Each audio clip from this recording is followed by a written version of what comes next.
The whole rivalry began when the Cowboys first came into the league. And they were always feisty. And they had a linebacker by the name of Leroy Jordan. And he knocked out Timmy Brown's teeth. Brown was a great return man and a great back. But once that happened, that really set the stage. In the city of Philadelphia, that's a major rivalry. That's the biggest rivalry we have. Under the lane on Leroy Harris up the middle, across the line. Touchdown, Eagles! It's over! The Eagles are in the Super Bowl! If you ask Buddy Ryan, did you try and rub it in? I don't think there'd be any question. Absolutely. The old cliche, what goes around comes around, is probably true. Touchdown to Irving Fire! A stiff arm and a touchdown! So Kelsey kicking, and the Cowboy-Eagle game is broken up. Hey, yeah! Let's go! The Cowboys on 3! 1, 2, 3! Cowboys! And it's caught for the touchdown! Barkley's over 100 yards.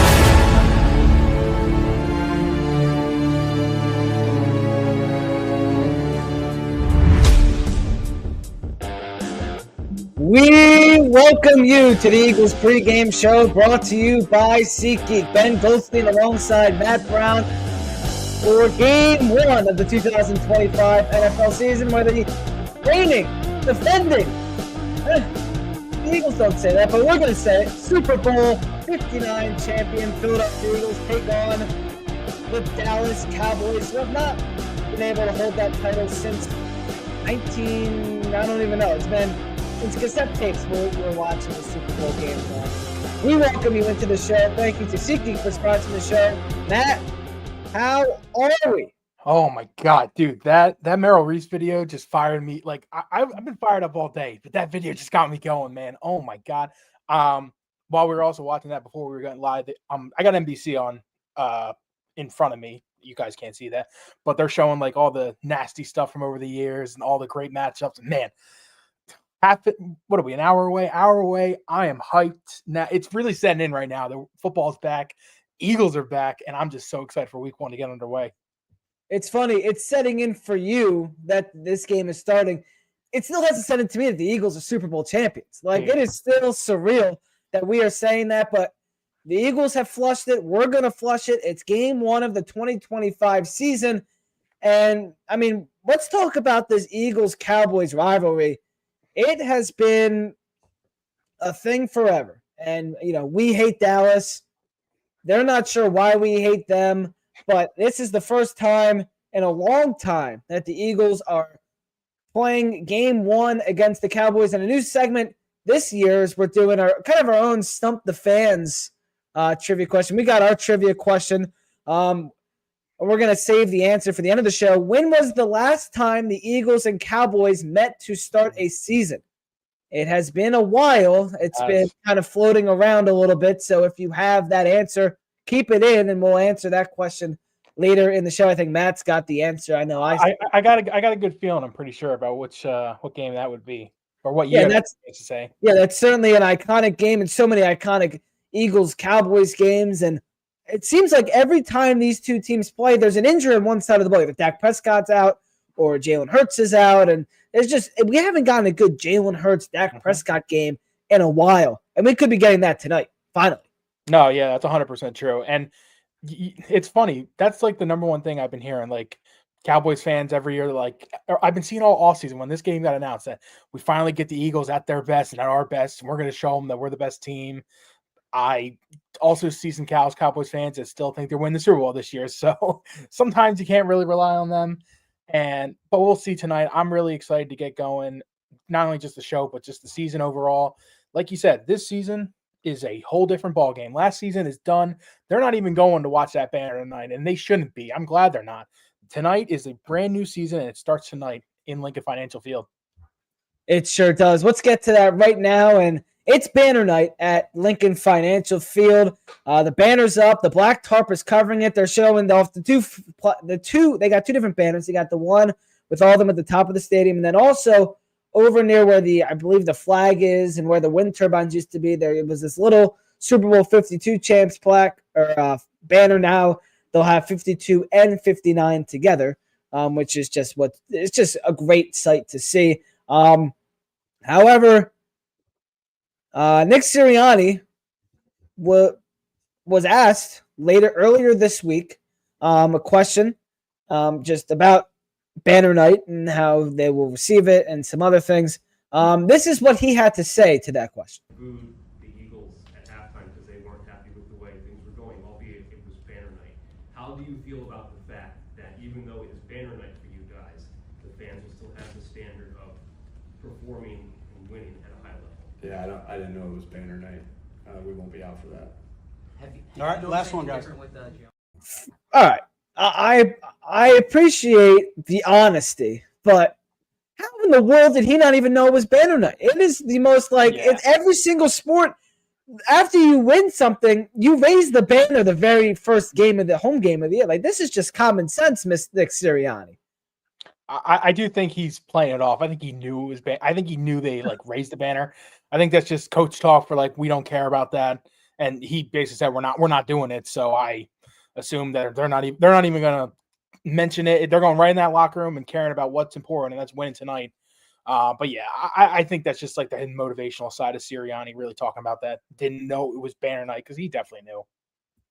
Yeah, I mean, it's just kind of even if nobody told you, it's common sense that it's Banner Night, the game after winning the Super Bowl. Last Banner Night was in 2018. Thursday night game against the Atlanta Falcons. Nick Foles, of course, started that game. Carson Wentz was still out with his ACL injury. The game was delayed a couple, 10 or 20 minutes. It wasn't a long delay, but it was delayed due to lightning in the area and bad weather. Well, we're having a little bit of that tonight, ironically. Currently, I look outside my window. It's raining outside. Scattered showers throughout the night. Potential lightning and wind gusts are expected around kickoff, which it's just kind of convenient. It's funny in a way how it's kind of the same exact weather situation as it was 7 years ago. No, yeah, it's funny how the coincidences from the last time to this time. It's just funny how the way of life just has just making things happen. And I obviously you don't want this game to get delayed, and I want football just back and just getting rolling. So obviously I don't want it delayed tonight. But it's just funny how life just does funny things like that, and it just happened to be raining on both the nights. Eagles are lifting a banner in Lincoln Financial Field. That Atlanta game, I'll never forget that Atlanta game. Just being surreal that they came off that win. We're starting over again, and I kind of had that same feeling right now. It's just still surreal that they even won last year and are heading forward to the season going forward. Yeah, last time on Banner Night, the Eagles were booed off the field at halftime. A lot of people don't remember they ended up winning that game, but it was a really bad first half. This team, a little bit different. This team's a lot younger, and they seem to be a lot more built to win another Super Bowl this year. How much better is this Eagles team? We heard Nick Foles say it earlier this week. How much better is this Eagles team set up and built to win back-to-back and potentially have a little bit of a legacy go on here? So this team, the real big difference between this team now and this team the team that won the first Super Bowl and just the way those teams were built. This team is built for the future. The last time the Eagles won the Super Bowl, the big reason, in my opinion, why they ended up or how they ended up winning that Super Bowl was the veteran leadership around them that was all just playing in their primes at the same time. It's not that there aren't guys on this Eagles team that are playing their prime. There are plenty of players playing in their primes and even in their old age still playing in their prime, which is crazy, like Lane Johnsons of the world. But that Eagles team back in 2017, 2018, those guys were just clicking on every aspect. Jason Kelce, Lane Johnson at his peak prime. I mean, he still is playing at a high level, which is crazy. Fletcher Cox, Brandon Graham. You were getting guys like Alshon Jeffrey, who were also playing in his prime of his career.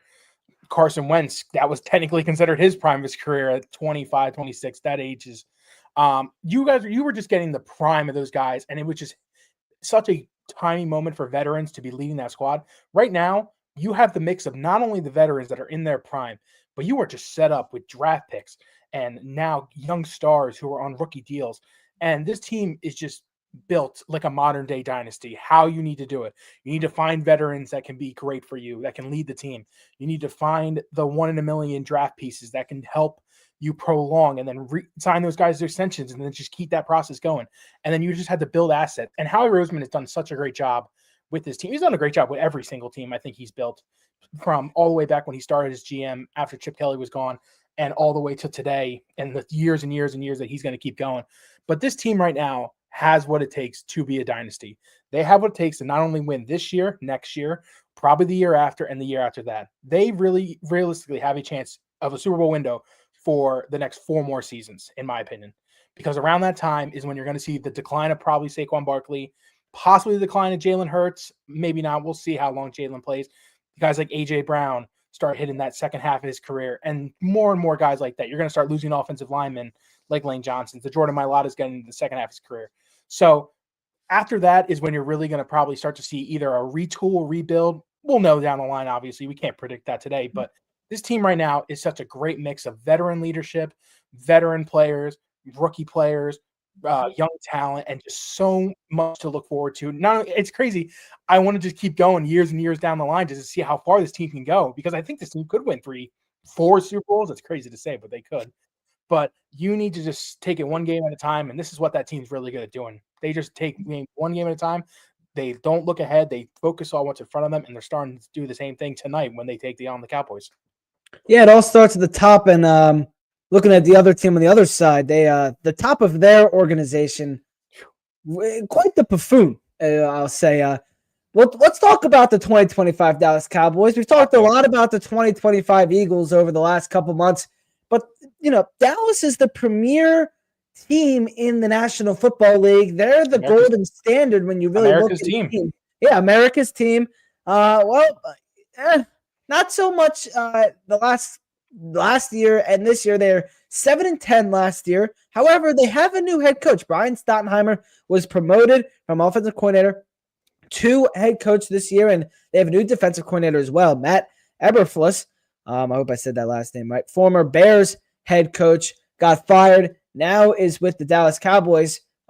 He has a little bit of a different defense with him, though, because, one of the best defensive players in the NFL is no longer on their team, and his name is Micah Parsons. And we are entering the post-Micah Parsons era of Dallas Cowboys football. He is now a Green Bay Packer, if you've been living under a rock and haven't seen this. Packers traded for him Kenny Clark and 2 first-round picks. What a terrible trade by Jerry Jones, and I love it. No, yeah, it's 100%. Now, I'll give Jerry Jones credit, but I really shouldn't, because I'm going to contradict myself with that. But back when CeeDee Lamb got his big wide receiver deal, when he became the 3rd highest paid wide receiver in football, and back when Dak Prescott was paid $60 million a year, that's still dumb, and I'll get to that point. When they paid those 2 guys at that point in their careers, you really looked at the rest of the team and you said, wow, we have no young assets on this team. We have a bunch of outgoing free agents soon enough that we have to re-sign to build depth on this team. Oh, yeah. And we also have probably a top 15 player in football who is going to be the highest paid non-quarterback in the NFL. He was going to get that contract one way or another. Anybody would have given it to him. I think the Eagles would have given it to him too. I'll talk about that as well. But when those 2 guys, Dak and CD, were signed, I said to myself, and I remember telling people all the time, I don't think Micah Parsons is going to be with the Cowboys much longer. And you think, oh, no, they'll give him the contract. And they could have. They could have given Micah Parsons that contract, and they could have had Micah, Dak, and CD all on their team. CD, the 3rd highest paid wide receiver, and Dak and Micah, the highest paid quarterback and the highest paid non-quarterback. That would have destroyed this Dallas Cowboys team. So I'm going to give Jerry Jones a little bit of credit by getting off of Parsons, by trading him, because you do end up getting first-round pick assets back. You get Kenny Clark, who's a good defensive tackle that can help, fill out this defense pretty well. But I also have to not give props to him because you signed Dak Prescott to a $60 million a year contract. That is beyond insane. Like, I understand quarterbacks get paid a ton. Jalen Hurts has a huge contract. We're not going to talk about how he doesn't get paid well, because he does, and we have to pay him that. But giving Dak all that money basically gave away Micah Parsons. And same with CD. CD deserved it, though. CD's a top 5 wide receiver in the NFL. He deserves that money, too. But I just knew that this team was not going to be able to cooperate without the assets that they don't have and to sign Micah Parsons to a long-term deal. So by trading Parsons, you get the first-round picks, and you could say, wow, first-round picks, they can be anything. They could even be Micah Parsons. You just traded Micah Parsons. You just had him in your locker room. So I'll give him credit for that. But this Dallas team, they just lack so many things. They just lack not only star power, in my opinion, because the only star I think they have is CeeDee Lamb. But outside of that, they just have no assets, no young players who are about to take that next step, really. All their guys, like the first round pick, Mozzie Smith, he's like supposed to be the next big thing for them. He's not even playing tonight. He's a healthy scratch. That's how bad he is. He's a healthy scratch. So, yes, do the Eagles get a little bit lucky on some of their draft picks, and that's why they have good depth? Yes. But at the same time, they have a great scouting department. They've been able to find guys that have built this or can make this locker room even better in years and years and years and continue to improve the environment there. But Dallas, they just right now have no assets, and I don't know what stage this team is in because they go out and trade for guys like George Pickens, and you think, oh, they're going in. They're going to try and win. And then they trade Michael Parsons, and now they're like retooling. I really don't know. Maybe they're going off Dak. Who knows? But right now, this Dallas team is just in a weird spot. Weird is the word I like to use with Dallas. I don't know what they are or what they could be. I do know one thing. I don't think they go into Super Bowl. So that's all I need to know. Yeah, that's for sure. We talked about Dak Prescott a little bit. Suffered that season-ending right hamstring avulsion fracture in November. I'm not a doctor, and those words are big for me. Meanwhile, Eagles have Jalen Hurts, who's wearing his Jordan 11 cleats tonight. If you were wondering, he has that golden captain patch on his jersey, the first Eagle to ever have that, which means he's been a captain for 5 straight years. Reigning Super Bowl MVP Jalen Hurts will have yet again a new offensive coordinator, Kevin Patullo. How will the Eagles' offense function under him? Yeah, that's a big story tonight. It's definitely one of the things I'm going to be looking at, just in the play calling and stuff like that. Now, I do think there's a little bit of a difference between, or I do understand why people are not frustrated, I want to say, but have worries about Ken Patullo.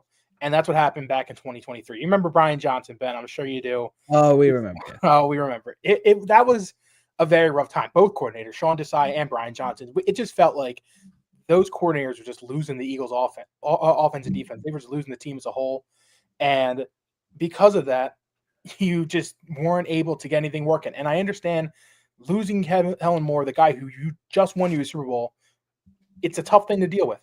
But there's a big difference between the 2023 team and the 2025 team.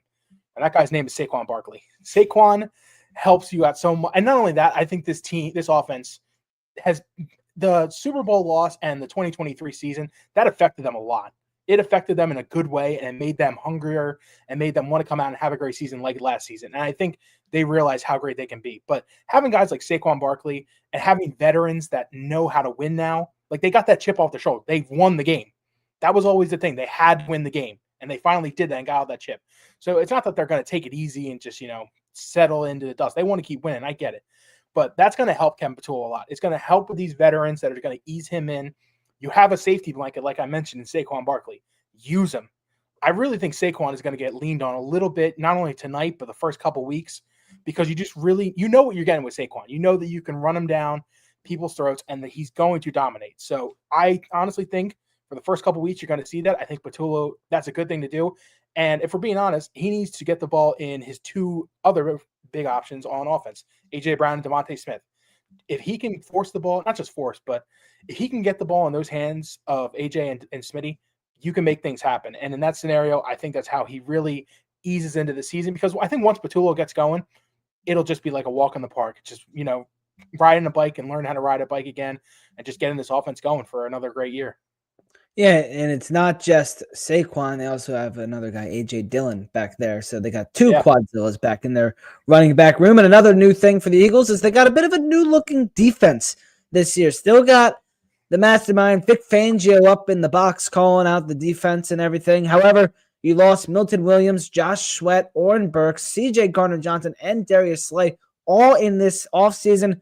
You'll get rookie Moro Ajomo and Ty Robinson along the line tonight. Jahad Campbell, your first-round pick, will be at linebacker.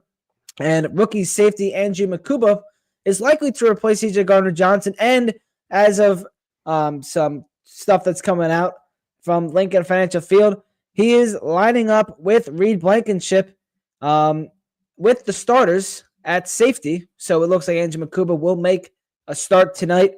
Adoree Jackson and Quinyon Mitchell are at the corner, and DeJean at nickel. And also in Eagles base defense, DeJean is outside at corner. So couple different looks you got for the Eagles going on. So he's get some on the outside, some on nickel, and then but it looks like Adoree Jackson and Quinyon Mitchells are your starters at corner, and Andrew Makuba getting the start back at safety. And we had some questions about the second quarterback that the Eagles are going to go to, and Adoree Jackson is where they go in week 1. Any real surprises there?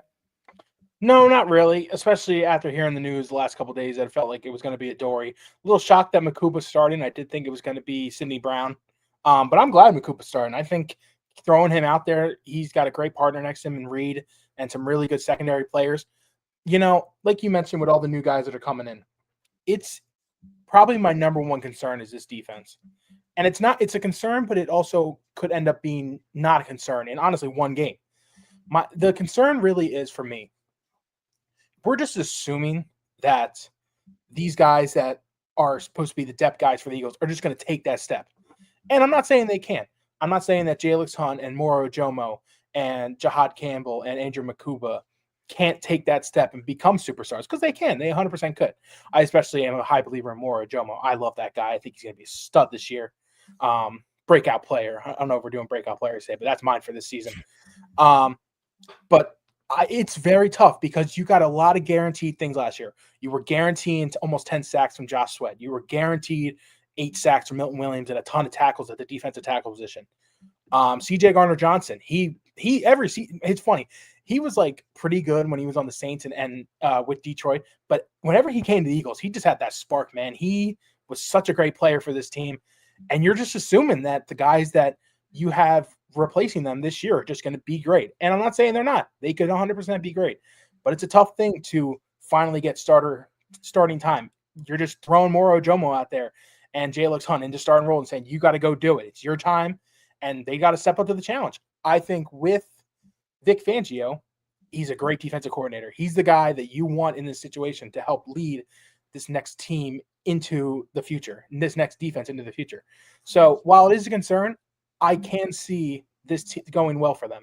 I think that they're in a great spot right now. You have a lot of money tied up with your offensive players, and you need to find cheap ways, and they have it in their defensive players. They're young guys like Ojomo, like Jordan Davis, like Jalen Carter, Coop, Quinyon, Reed Blankenship, although I think he's getting an extension soon too. But you have a really young defense, and it's a good thing and a bad thing because who knows how they'll play. You really like to have a full veteran team, but sometimes money and the things you can't afford that sometimes. So we'll know almost right away. We'll know in the first couple of weeks how this defense is going to look. But I'm really excited to see this first look tonight. I think the secondary is probably the biggest question mark in my opinion, just because I haven't seen a lot outside of Quinyon and Coop. We really don't know what we're getting on the outside corner, and Reed as well. We really don't know what we're getting with Makuba. We'll see. But I think those guys, they're in a great spot. I'm really interested to see if they stick with Adoree Jackson the whole game, or if they make halftime adjustments and go to Jacorian Bennett or to Keely Ringo, or if they make switches at safety with Makuba like halftime and bring in either like Marcus Epps or Sidney Brown, who Marcus Epps just got elevated today. So that's a really interesting thing I'm going to look for probably in the secondary today. Some secondary news: Jahan Dotson and Cooper DeJean are out catching some punts. So those are your punt returners. Yeah. It is probably not elevated. So we'll see. We remember last year Fangio wasn't too thrilled with DeJean returning some punts, but you got what you got to do. We'll see Jahan Dotson back there as well. All right, let's go to the injury report as we are 5 minutes away from 8:00, which means we are 25 minutes away from kickoff, and who knows how not too long until that banner's dropped. Injury report for the Eagles. The only Eagle that is out is Tanner McKee, who fractured his right thumb late in camp, has not thrown since. But good news for the Eagles is all your starters are active. We saw Andrew Makuba have that hamstring injury. He's playing today. And then Landon Dickerson, who suffered that back injury at the open practice and then had something with his knee. Now he is good to go for tonight. Meanwhile, for Dallas, their defensive tackle, Perion Winfrey, is their only guy that is out. And Eagles, as you mentioned, elevated Marcus Epps and outside linebacker Patrick Johnson for tonight's game, which is interesting. No Kyle McCord as the emergency quarterback 3.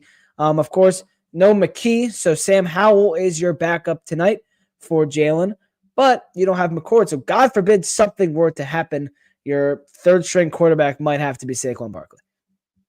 Yeah, that's interesting. I wonder if that's really interesting why they didn't do that. I thought that's guaranteed you get an emergency third quarterback. So I wonder why they didn't elevate McCord off that practice squad onto the active roster for tonight. I wonder if they only can do that at a certain amount of time. I don't fully know those rules as well. So They had until 4:00 today, so you can elevate anybody. that's interesting. I'm not sure. Inactives for today's game: the Philadelphia Eagles going with Azeez Ojulari. Interesting. Tanner McKee, Ogbo. Oh gosh, Okur. I'm not even gonna try. You know who he is. Drew Kendall, Cameron Williams, Kenyon Green, and Ty Robinson are the Eagles inactives. Meanwhile, for Dallas, Jaden Blue, Shamar James, Mazzy Smith, Ajani Cornelis, Hakeem Adeniji, Trevor Keegan, former Eagle, and Perion Winfrey. And the only real notable one here is Ojuhari, healthy scratch for the Eagles. Yeah, no, that's interesting. They only have 4 edge rushers tonight. They have Uche, Jalix Hunt, Patrick Johnson, who they just elevated, and Nolan Smith. So only 4 edge rushers for them tonight. So I'm assuming they're going to have Jalen Carter maybe play the edge a little bit, maybe only do some 4-man rush and only need the 2-and-2 and just keep switching like that. So it will be interesting how they rolled with that tonight. Another really interesting thing with these inactives, no Ty Robinson. I really thought he was going to see some looks tonight. That tells me that they really believe in their other D tackles, Byron Young and Gabe Spears, I believe. I forget the other one's name after that. Gabe Hall, excuse me. Not Gabe Spears. Those two really have jumped. Gabe Hall's had a really good camp. Byron Young just seemed like the guy, odd man out tonight, that was going to be off. But no Ty Robinson tonight. So I'm really interested to see if that needs just more practice before he starts getting some game reps. We'll see about that. But Okonkwo is how you say that. But everything else seems about how I expected it. Cam Williams, Drew Kendall, Kenyon Green, Williams and Kendall, both rookies, not expected to really get much playing time anyway. Kenyon Green, I think he's still dealing with an injury too. So I wonder if that's like an actual injury, not just inactive. But yeah, otherwise not everything crazy. Azeez, we'll see how they just rotate things. We'll see tonight with the edge rushers to see if Uch and Jalix Hunt and Patrick Johnson, really, if he got elevated today, we'll see if those are the guys moving forward or if they get Azeez back in. 2 minutes until 22 minutes until kickoff, approaching that time. This is year 4 of the Eagles pregame show, which is just crazy. We started this when the Eagles went to Super Bowl 57, had that record 23, and then did it again last season, went back to the Super Bowl, won the Super Bowl. Now we're looking for another deep playoff run, so we appreciate everyone who has stuck around for the last 4 seasons. And one thing we've always had on here, these next couple of segments is stuff we've always had, and the notable matchups. It's something we've always had. Matt, give me your 2 most notable matchups for today's game. All right. So my number 1 notable matchup by far tonight has to be Quinyon Mitchell. And I don't want to give an opponent because I really don't know what it's going to look like. But this offseason, it's been talked about. It's been preached more and more. Quinyon Mitchell is guarding the number 1 receiver on the other team, on the opposing team that the Eagles are playing. Most likely that's going to be CeeDee Lamb tonight. So you could say Quinyon versus CeeDee Lamb. But they have another guy named George Pickens who I'm expecting to get some big targets tonight. Big offseason acquisition for the Cowboys. So you can put CD or George Pickens. I'm assuming that Quinyon is going to be covering only those 2 guys tonight. So my notable matchup, number 1, has to be Quinyon versus top guy tonight. I'm really interested to see Quinyon Mitchell just moving forward and being that number 1 guy because we've seen it. We know Quinyon Mitchell can be the number 1 corner in the NFL, top 20 player in the NFL. We see the potential. So I'm really interested to see how there's no more hand-holding with him, with Darius Slay. Darius, I need you to take CD. I need you to take Jamar Chase for a couple plays. I can't do it all the time. This is his team. This is his secondary. He's got to cover the big boys. So I'm really excited to see that tonight. That is no doubt my number 1 matchup of the entire night. Number 2, this is an interesting one. Saquon Barkley. I preached it all night, but just versus a now Micah Parsons-less defense for Dallas. Like, the front 7 is just not good for this Dallas team. And I said it earlier, I think they're going to lean on Saquon a little bit tonight. The rain is also really not helping, or is helping that case, in my opinion. I think they're just going to, pound the rock as much as they can, run with Hurts too. and A.J. Dillon. But I'm really interested to see what Saquon Barkley week 1 looks like versus this Dallas defense because, man, that front seven is not good. Like, after Kenny Clark, you have, like, Donovan Ezaraku, who they just drafted out of Boston College. Who knows what he looks like? Their linebackers, I couldn't even tell you who their linebackers are. I'm being dead serious. I don't know who's starting for their linebackers tonight. Yeah, I mean, their defense just feels incomplete. Like you said, that front seven, not something special. Linebackers, that secondary, it's a weird team. It's certainly a weird team with that can have some high expectations, but it's just, it's weird. Yeah, Maurice Leafau, and then Kenneth Murray. I knew Kevin Murray, notable draft bust. Yeah, that's your starting middle linebacker. Good luck with that. Oza Digizua at the defensive tackle. He's okay. Dante Fowler, like, come on. Like, the Eagles' offensive line is all healthy. Dickerson is ready. Is the only question mark on that team. We'll see, hopefully, how good he plays and how that knee looks for him. I'm hoping he looks okay. But this is the Eagles' offensive line we're talking about. This is the thing that just helps Saquon get 2,000 rushing yards.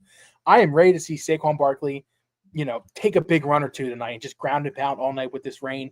So I'm really looking forward to both Quinyon Mitchell versus number 1 target and Saquon Barkley versus that god-awful Dallas Cowboys front seven with no Micah Parsons. All right. We'll move on to our SeatGeek standout stars. We're running short on time. It's 8 o'clock, 8:02 actually, so we're getting close to the banner drop. We want to get you to that as soon as possible. SeatGeek standout stars. SeatGeek, the easiest, most efficient way to buy your tickets. It's football season. Playoff baseball coming up. Make sure you go get your tickets on SeatGeek. Use code Philly Sports Support. Save $20 off your first SeatGeek purchase. Again, Philly Sports Support, $20 off your first SeatGeek purchase. Matt Brown, give me one. Give me your SeatGeek standout star. Give me your one guy that's going to go off today. So I just keep saying it. Saquon Barkley is going to be that guy. But on defense, I got Jahad Campbell. I think he gets a turnover today. I don't know if it's a pick. I don't know if it's a forced fumble recovery, whatever you want to call a fumble for the turnover. Jahad Campbell, maybe he gets a sack as well. I think he's the big defensive star that's going to make an impact right away, and everybody's going to seem fools for letting him drop to 31 in the draft. Thank you to SeatGeek for sponsoring that segment and this show. Our locks of the game, we'll keep it on who we think is going to stand out. The Eagles are minus 8.5 favorite. The over-under is 47.5, and Matt has some player prop bets for you. Matt, where are you putting your money tonight? 100% Eagles minus 8.5. This is going to be at least a 10-point win for the Eagles. I'd be very shocked if it's not. I am unfortunately going to go. Nah, I'm just kidding. I'm going the over 47.5.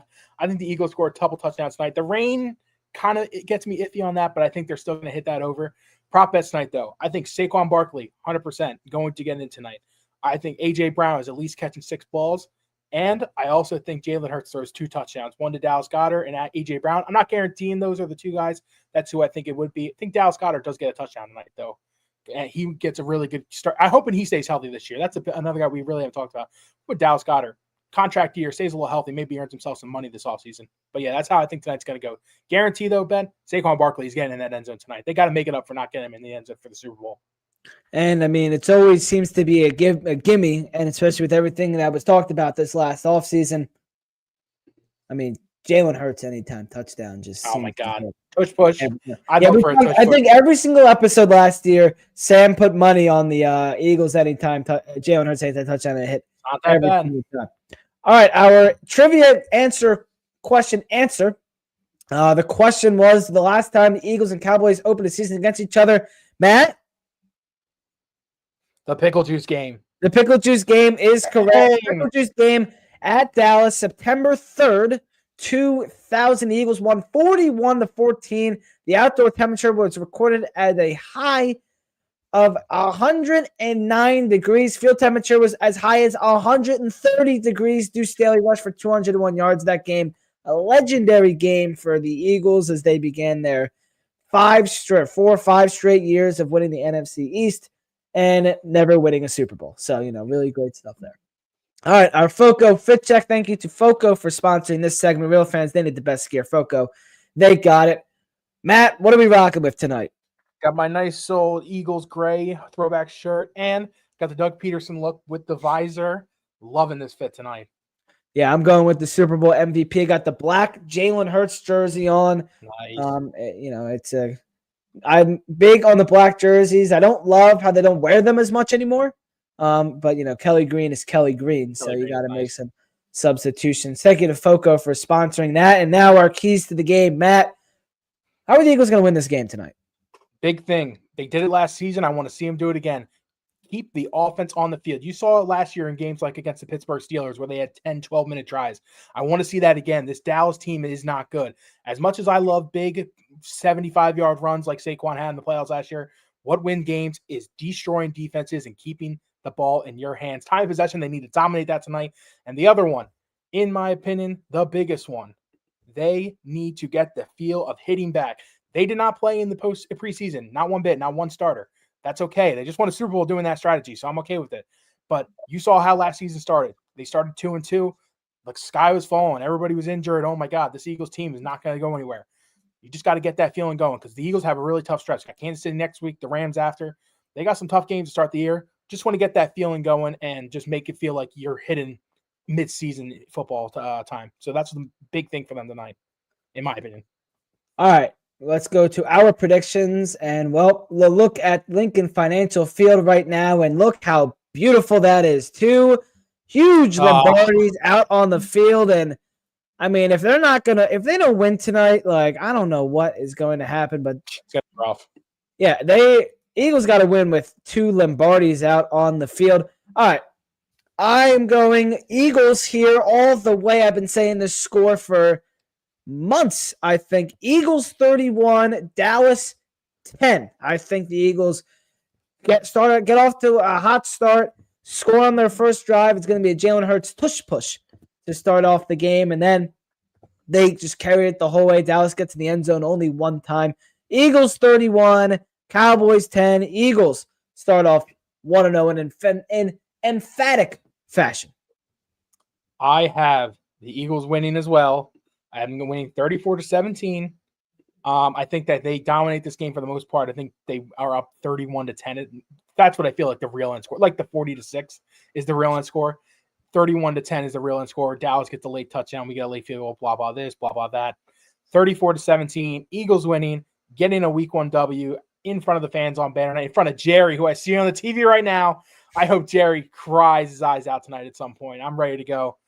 Oh, football's back, man. Yeah, I mean, we love us some Jerry Jones here in Philadelphia. That's going to do it for the Eagles pregame show. Eagles raising the Super Bowl 59 banner. Coming up in just a few minutes. Thank you to SeatGeek for sponsoring the show. Thank you to Foco for sponsoring the Fit Check. Make sure to check out PhillySportSports.com right after the game, and Matt Brown will have his thoughts and recap. No takeaways from me tomorrow. That'll be back for week 2, and we'll have stuff all throughout the week. So make sure you're following Philly Sports on all social media to keep up with the game tonight and other storylines throughout the week. Ben Goldstein, Matt Brown, thank you for coming on, and we'll see you next week. Go! Go Birds, baby!